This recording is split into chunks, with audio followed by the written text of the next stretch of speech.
everybody, welcome to another episode of On the Road with the Fish Guy. Today we're going to talk about cleanup crew for your Reef aquarium. Specifically how much you should have at a minimum and what kind of variety you should have in there. Alright, so most people I talk to don't have anywhere near what they should for cleanup crew. And I don't know if it's because it's not really out there in the world how important the cleanup crew really is, or if it's just a local thing to my area.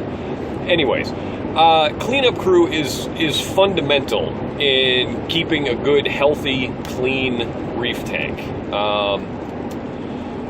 Hermit crabs, snails, other inverts, all these guys, they help break down detritus and excess food and waste, as well as dealing with algae issues as they come up.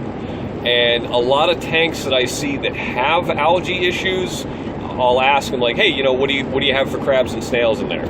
Oh, I got like 3 or 4 hermits and, maybe the same with the snails. And this is in a 50-gallon plus tank. I'm like, oh, well, there's your problem. So, or potentially one of your problems. So, let's focus on just the basics for a second. Crabs and snails. Hermit crabs, specifically the reef hermits, the least expensive ones I've come across, and they tend to be some of the hardest working, the classic Mexican red leg reef hermit. These guys stay small, they don't get very big. Sometimes they eat a snail or two if they're not being fed enough, or if there's not enough natural food in the tank for them. But they're not really anything terribly aggressive. So they're your tried and true, die-hard workers. There's other ones, obviously the blue leg hermits are another favorite. They tend to be like half to a third the size of the Mexican red legs when they come in, so it's not bad to rotate in, but it doesn't look like you get much bang for your buck with them. They're great. They do the same thing as the red ones, they're just not nearly as big when you get them. There's zebra hermits.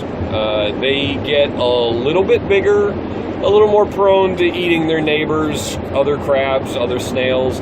They do sometimes work well on specific types of algae. If you have a stubborn strain in your tank that the regular hermits aren't really eating, they're a good one to try. They might actually eat whatever it is you're having an issue with. So those are the 3 basic ones that I typically recommend. There's other specialty ones, electric blues, and depending on where you are in the country, the common name may be different. It is what it is. There's Halloween hermits, special like orange and black markings, but they tend to be more of a novelty and are typically quite pricey, upwards of like $8 even I've seen. So there's your hermit crabs. I would recommend at a minimum 1 per gallon. So if you have a 50-gallon tank, you should have 50 crabs in there. And when I tell people that, they're just kind of blown away, like, oh, that's way too many. Until they throw 50 in there and they're like, oh, I barely even noticed they're in there, but my tank is much cleaner for it. Okay, good. So snails. A lot of different kind of snails out there. Estrellas are a common one. Turbos, the Mexican turbos are a common one. A lot of different varieties, and it's easy to get confused because, what do I pick? What's the best one for my issues? And, having a variety of snails is typically best because, like I said, with the crabs, each kind of have their own specialty, what they like or what they prefer. The Mexican turbos, unless you have a really big tank, I usually don't recommend them. They're just bulldozers. They get way too big. I mean, bigger than a golf ball is common, if not even larger. So when you have those guys getting that size, and you have frags and corals or maybe rocks that are delicately placed, they're just going to dump things over, and that's not a good thing. So usually I don't recommend the Mexican turbos. The Estrellas are a good one. There's a black and white striped one that I can't remember for the life of me the Latin name on it, and again, depending on where you are, they may call it something different for a common name. They're a black and white stripe. They look very similar to the Estrellas in shell shape, Sometimes they're called a red stripe because they have some red markings on them as well. They're probably one of my favorites, only because they can flip themselves back over if they get upside down, whereas the other ones, usually you have to reach in and flip them over manually. So how many snails should you have? Those I'll typically say one for every 2 gallons. So again, 50-gallon tank, do like 25 assorted. You don't have to start off with these numbers when the tank is brand new, but if it's an established tank and you have algae issues, throwing that many in all at once is a good idea. That's going to be just get them in there, get them working, and they'll take care of what they need to do. If it's an established tank, you are going to typically have enough food for them to maintain. You don't want to overdo it, and then they run out of food, and then you start losing them. So that's key. Don't shoot for the moon and buy. I've seen some of these cleanup crew packs, and they're like 300 animals sometimes. It's like, well, that's a bit too much. A lot of times I'll hear back, yeah, I lost about half of them within a month or 2. Well, there you go. So that's your basics, crabs and snails. At the very least, you want those guys in there. Now, anything beyond that sometimes is a special purpose animal. Let's talk about emerald crabs. Emerald crabs are a good one for bubble algae.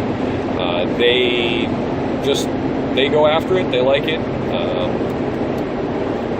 Depends on how bad your bubble algae issue is as far as how many you should put in. If you have a large problem, putting in, let's say, 1 or 2 for every 10 gallons is about right if you have a significant amount of bubble algae.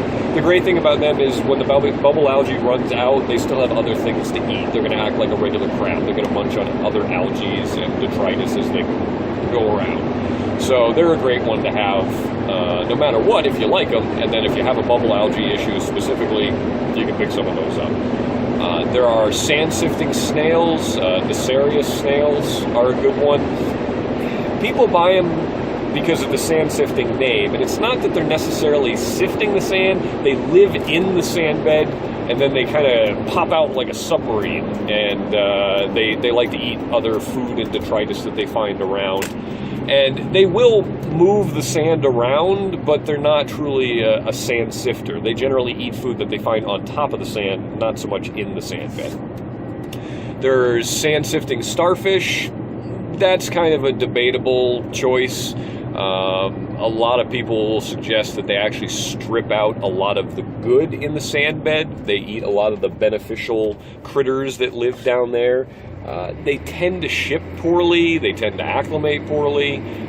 So I usually don't suggest getting those. Conchs are a good one if you find yourself a smaller species. The fighting conchs are a good one and typically not very expensive. They're neat. They have like an elephant trunk, and they just kind of graze around the sand bed. And like the Nacerius snails, they pick up stuff that they find on the top. They also burrow into the sand. So that's another good choice.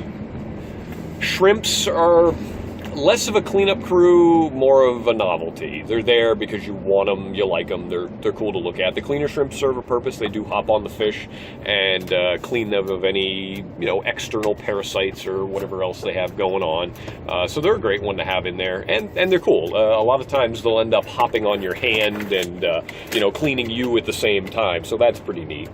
So that's just a basic rundown of cleanup crew, what you should have, what you should consider. Anything beyond the basics, if it serves a purpose, great. Just don't go overboard. Everything in moderation. You don't want to have too many of one thing, run out of the food source, and then they end up dying because of it. So, hey guys, thanks for watching. Click on the fish guy logo. Give us a subscribe, and thanks a lot. We'll catch you on the next one.